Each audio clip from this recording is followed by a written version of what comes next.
So let me introduce our first talk of the day. As you know, we always start this with a patient perspective, and Michael Brady has been kind enough to agree to talk to us today. I saw Mike talk at the Ride to Conquer Cancer, and I was moved by his incredible spirit and found his talk really inspiring. Have you ever wondered what it takes to survive a terminal diagnosis of cancer? Mike knows, and he's going to share his journey with us today. Thank you. Reaching success often doesn't occur overnight. It takes time, and it takes effort, and it takes steps. So that's how I'm living. Mike's personal story, his family story, business story, but his journey with cancer is one that he shares brilliantly with audiences. I've heard him speak and literally for our staff be moved to tears with his personal story. The next day, I was diagnosed with one of these MPNs called polycythemia. Courage comes to mind when I think about Mike and his ability to, in a very authentic way, talk about his journey with such strength and courage. Having chemotherapy, losing your hair, being isolated in a hospital for 30 days is not uneventful. His disease started progressing very fast to an extent that his expected life was about 2 to 4 years. Every morning I'd get up at 5 and bald head, pole connected to me on IV, and I'm just working away on the bike as much as I can with no energy to get those blood cells going. He prepared himself as if he had to go to a space mission. It's one of our success story, which is also reflects that there were a lot of people involved in the care of Mike. His story is a story of courage, it's a story of hope. It should lead people to be reflective of what they can do and how they can deal with their own issues, but how they can help other people deal with their issues. My cancer is gone, and the mutated JAK2, thank you.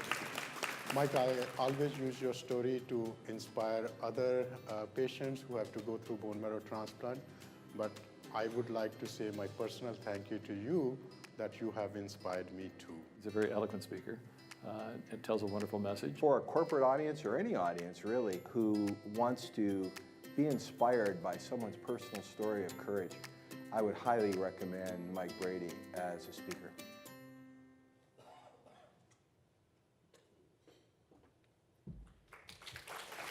Good morning. Good morning, everyone. Thank you very much for having me here today. This is the perfect type of audience that I'd like to come and share my story with.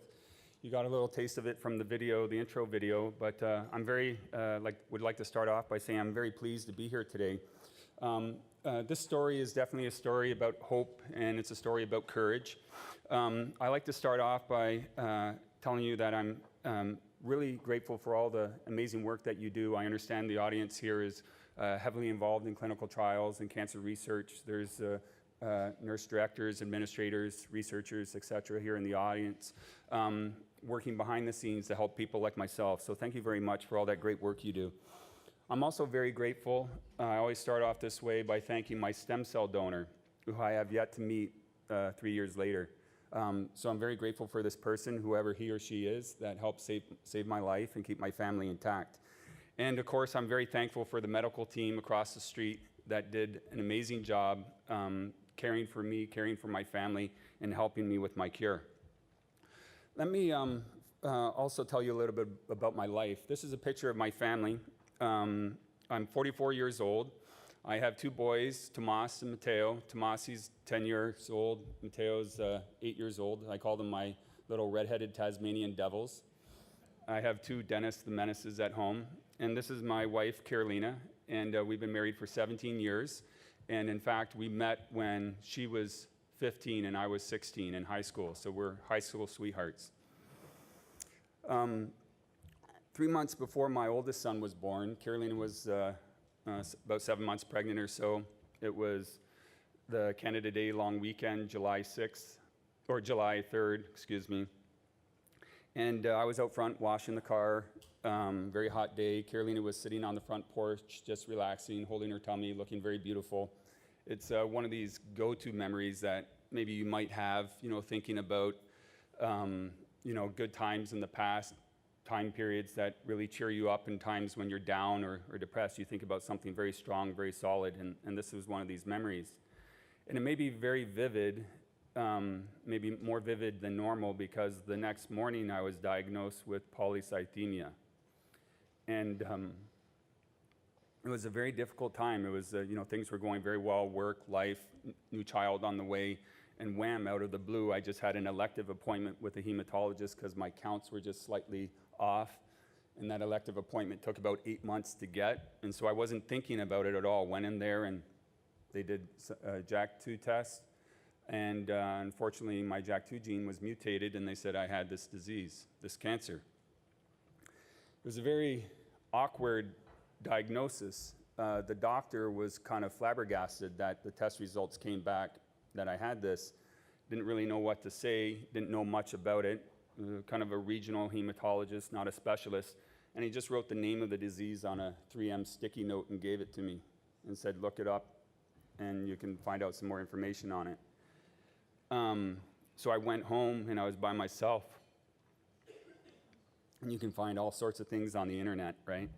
And so I scared the heck out of myself, fear of dying, this sort of stuff started coming up right away. And he didn't even tell me it was a cancer. And so I found that out by reading it online. I switched hematologists quite quickly, and I ended up going to see a fantastic hematologist that some of you may know in McMaster, Dr. Erwin Walker. He's a great man and a great doctor, and he started to care for me. And so, time went on. I was at McMaster for about 3 years or so, and Dr. Erwin Walker said, Mike, I know of this doctor at Princess Margaret named Dr. Vikas Gupta, and he does these clinical trials. He's a specialist, and I'm thinking kind of long-term for your care. You're a very young guy to have this type of cancer. Maybe go see him. So I came here to see Dr. Gupta, and when I saw him, he said, well, Mike, you're pretty healthy, and you wouldn't qualify for any of our clinical trials, but I'll take you on as a patient if you're interested. And I said, yeah, I'll do that. So he said, we got to change your treatment regime. We're going to stop with the bloodletting, the phlebotomies, and we're going to start to give you some medications and alter your plan. And things went on, for another 3 or 4 years. And then in the, here's a picture of Dr. Gupta. Some of you may know him, really good guy. Then, things were kind of normal for a long period of time. In fact, the disease kind of went out of my mind for about the majority of the time, except for about a week before my clinical checkups and a week after my clinical checkups that were happening about every 3 months or so. And then in the fall of 2013, Dr. Gupta, on one of my regular checkups, said, Mike, something's not quite right with your blood counts. They're a little bit off. I want you to come back in a month, and I'm going to do another checkup on you. And so now I'm gone from 3 months back down to a month. So kind of a yellow flag went up. I was a little bit concerned. And the next test happened right before Christmas. And I went in, and Dr. Gupta said, well, Mike, the counts have gotten worse. I'm concerned that you may be developing a more serious condition. He didn't go into detail, but I already knew that I was high risk polycythemia. And maybe that's why Dr. Erwin Walker asked me or suggested I go see Dr. Gupta and come down here to Princess Margaret. So right before Christmas, I guess my wife and I did what every rational parent would do, knowing what we were potentially facing. So we spoiled the heck out of our kids for Christmas, and we got on a plane and flew to Vegas for New Year's, and we tied one on. And had a good time for a few days in Vegas. And then we came back after that trip, and reality really kind of set in. They did a bone marrow biopsy into my hip in January. I had to wait another month for the results and for more trend in the blood work. And then Dr. Gupta gave us the official news, Mike, you have myelofibrosis. And they refer to it as post-polycythemia myelofibrosis. Some 3% or 5% of polycythemia patients can evolve their disease into this very aggressive and fatal form of cancer. And so he said, right now your life expectancy is about 2 years. Maybe we can extend it to 3, maybe 4 with some very catered drug therapy. And he said that we suggest that we treat this disease very aggressively, and we're going to create a custom treatment plan for you. And we believe you need a stem cell donor and a stem cell transplant. So they checked my siblings. I have sibling in Texas, sibling in Japan, sibling here in Canada. None of them were matches. Think about the work that goes on trying to test your siblings that live in other places of the world, okay? We had to wait a few months to find out that that wasn't going to work, and then I went onto the search list that's run by One Match. And about another month or so later, my donor was found. They told me it was a 10 out of 10 match. This donor had the same HLA markings that I had, but they had a different blood type than I had. And I'll tell you more about that after. You might be asking yourself what myelofibrosis is. Well, myelofibrosis is a disease that is a mutation of your JAK2 gene. It causes a scarring in your bone marrow. Your bone marrow basically dies off. You create mutated blood cells, and eventually you stop producing blood and you pass away. And it's a painful disease as well, with pain in your bones and so forth. And so, of course, an emotional impact really set in here. I had the fear of dying, the fear of leaving my wife a widow, and I had fear of my children growing up without a father. I had fear that my youngest son would forget me because he was 4 at the time. And fear that my oldest son, who was 7 at the time, would, be misguided without a father. And so I had to put these fears to the side. I had to deal with them a lot during the transplant and after, but I had to start thinking about getting ready. And I knew that my children would be well cared for from my brother-in-law. He's a good man. And that my wife and my family would rally around in the event that I wasn't successful. So this is where preparation came in. I was told that I had to wait 8 months for the transplant. And so they also told me that my chances of surviving the transplant was 50-50. And that didn't sound as high as I wanted it to be. So I started focusing on everything I could possibly do to increase my chances of success. I came across a book from Chris Hadfield called An Astronaut's Guide to Life on Earth. And if any of you have read this book, it's a great one. If you haven't, it's still a great one. You should get it.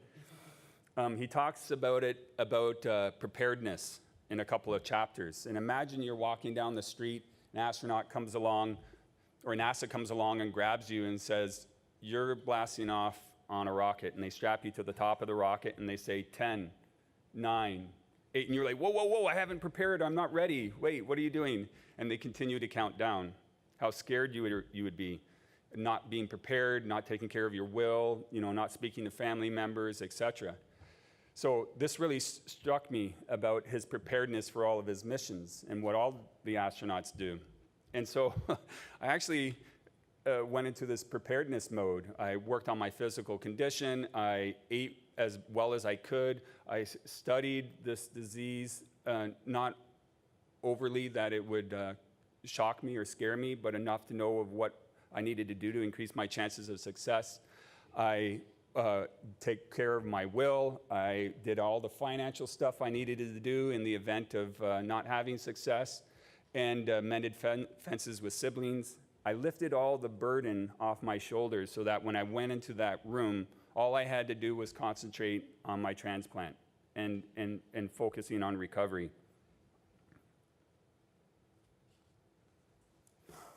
So 8 months later comes along, and I'm ready for the transplant. This doesn't look like a terminally diagnosed patient, does it? This is the day before my transplant. We went to the hairdresser and got mohawks or full hawks, whatever you want to call them. except for my little guy, because my wife loves his golden locks, and she chickened out at the last minute, and so only my oldest son and I got the full hocks. And then I was in the hospital the next day, and during this waiting period to go to the hospital, I wanted to mention this to you. They told us that you have the chance of developing another form of cancer called acute myeloid leukemia. So we have to make sure we stave that off, and if we don't, and if that comes on, you're no longer eligible for the transplant until we cure you of AML. So imagine that, going from one cancer to a second cancer to the possibility of going to a third cancer and having two cancers at the same time. So that kind of really scared the heck out of me, and my father-in-law called some of the different medical centers in North America, you know, the Mayo Clinic, Boston, Mount Sinai, and each hematology department he spoke to said, stay where you are, you're in one of the best places in the world. Princess Margaret is extremely well known, and we were told we were in very good hands. And so the clinical trial is an interesting subject. I didn't know about the clinical trial, but here I am facing 50% chance of survival, and then Dr. Gupta comes along and says, Mike, we think you may be eligible for a clinical trial. That's where you all come in. And I said, okay, well, tell me about this. And he said, well, we're interested in nominating you for the clinical trial. You have to pass some medical tests, but you're in great condition. We don't have a concern about that. And what we're going to do is put you on a special preconditioning drug called ruxolitinib, or Jakavi. And this is going to increase your quality of life, your functional status is what they called it. So that when we hit you with chemotherapy, we won't bring you to a point of no return. You'll be at such a high state before the transplant that when we hit you with the chemotherapy, you're going to bounce back and you recover better. And we're going to modify your chemotherapy regime and a number of other things in regards to the trial. And I said, okay, well, what are the chances of success? And he said, well, we think maybe, he didn't say it, but one of the other doctors said, maybe 68, 70%. And I was like, okay, so how many patients have done this? No other patients in Canada have ever done it. You'll be the first. I know, eh? And I said, well, how many in the world have done it? And they said, no other patients in the world have done it. But there are 2 other patients that are on the list ahead of you in the United States. And I, well, will we have their results before I do it? No, you won't. You'll be going through it at the same time. I guess it's kind of where Vegas comes back into the picture, right? But, you know, they were very patient. They answered all my questions. I'm an engineer. You know, I analyzed this every way I could. Dr. Gupta called me at home one day answering some more of my questions. I was home alone, and I remember being upstairs in my bedroom when he called, and I had all these more questions for him, and anyhow, I answered them, and then at the end of the call, I said, okay, I'm going to do it. And I remember hanging up the phone, and I don't know what came over me, but I just kind of collapsed on the bed, kind of bawling my eyes out. And there was a combination of fear setting in and a combination of an equal combination of relief.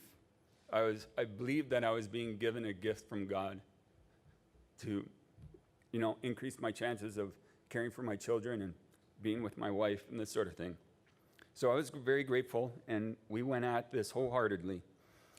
And so I want to tell you a little bit about the transplant. So August 2014 came along, and I was admitted to the hospital, and I had about 2 weeks of chemotherapy, and the transplant was called day 0, and every day prior to the transplant was called day minus, and day after the transplant was day plus. And so this is again thinking of the astronaut NASA scenario, 10, 9, 8. So this preparedness scenario from Chris Hadfield really carried its way through. And the transplant was kind of uneventful. They put I say uneventful, take that in the way that I mean. They gave me a satchel of red blood cells. They put it on my chest. I held it. I said a prayer with my wife and Nurse Katie. And then she connected the IV to my catheter in my chest, you can see there. And Dr. Loach signed off on all the documents, and then they administered the stem cells. And you can see in this photo, I'm just kind of at peace here, and my wife is with me. And this is obviously, there's no turning back, right? I have no bone marrow. I have no immune system. I'm in a room secluded for 30 days. And this was it. So you can imagine your feeling inside when you're at this kind of inflection point. And then, of course, I was watching the Blue Jays a lot. And this is me a few days after the transplant. And you can see the red line there down in the bottom of the picture. That's me getting one of my transfusions, which I had quite often. And I was very lonely in the hospital, the isolation. One night, my wife came, called me on the phone, and she said, "Mike, turn on the light in your room." I'm up 14 floors above. And so I went and I turned on the light in my room, and she says, "Okay, come out to the window." And I'm with my cell phone, and I look down, and my wife is in the back of the hospital standing under the street light with my two boys. And, you know, they're waving up at me. Can't see me very well, but they can see my silhouette in the window, and I'm waving down at them. And I'm talking to them on the phone. "I'm good, yeah, thank you for coming." And this was really uplifting, and it was really a very nice thing for my wife to do and my kids to do. And so after 32 days, oh, this is a view of my hospital room, by the way, which was gorgeous, looking out onto the university campus. I could see the air show in August as well. So after 32 days, I got to go home, and I decided to act like a zombie and eat my wife's brain here in this photo. But this is shortly after me being released at home. No hair, of course, and but glad to be home. And in a way, the journey kind of started again here, because now I'm away from the doctors, and I'm dealing with all this sickness, vomiting, the medications, the scans, the nasal infections, the lying in bed for 8 hours a day, having to go into hospital twice a week, had 40 to 50 blood transfusions over a 6-month period. And my recovery is a little bit longer than some patients at the beginning, because I had a different blood type that I mentioned. I had type O positive blood. My donor had type A positive blood. However, it's same HLA matching. So the reason that my recovery took long is that I had to wait for my bone marrow to develop critical mass and then convert my blood type from type O to type A. And then once my blood type converted to type A, then I would start to produce my own blood. So this is kind of like some mad scientist work going on here with this. And they told me at about 6 months this will happen. So January 30th was my last transfusion. And it was about 6 months, almost to the day, not quite, but 6 months later. Okay, so really amazing. And the medical care and the clinical trials that are created by you people, the doctors at the hospital that administer it, the nurses that administer it, and all the staff that's involved in conducting the research and so forth, really benefits thousands of patients like me, like you, like the ones you love, the ones you don't even know. These are all the people you're helping every day with the work that you do. And the care I received at the hospital was beyond care. I'm a very passionate spokesperson for Princess Margaret. They do great work. My success I attribute to a number of things, including my philosophy of push and pull. Push being all the medical work, the medications, the work by the hospital, the doctors. And the pull is the attitude of believing you're going to succeed. Believing in success, visualizing what success looks like. I would actually visualize like a skier at the top of the hill before his or her race, and they're imagining going through the gates. I would actually visualize Dr. Gupta coming into my hospital room, standing at the end of my bed, telling me good news about my blood counts and about the blood work and the transplant working. I would visualize my bone marrow regrowing inside of my bones. This might sound strange, but again, back to my philosophy of preparedness and trying to do everything I could possibly do to put the scales in my favor. This is why I did this, and I had success. And many people don't have the runway that I had to prepare for a transplant.